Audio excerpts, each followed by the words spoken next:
Nandito po si tayo sa Dyno Pro. Yan. Yan po yung Raider nila, oh. Yan po yung legendary.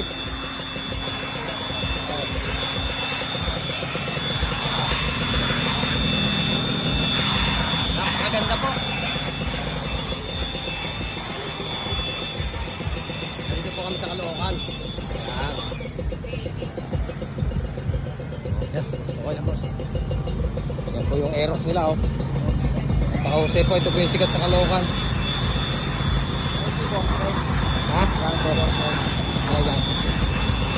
Siyempre, oh. Body, oh. Yan ang favorite kong motor, oh. 280,000. Mga gamit. Salamat po, ha? Yan po, kung sino magpa-set up ng Brembo, oh. Yung nila, oh. Aerox na hindi matapuan ng lamok po ito. Pang show po nila to, eh. Ano masasabi mo, buddy? Laway? Thank you, thank you.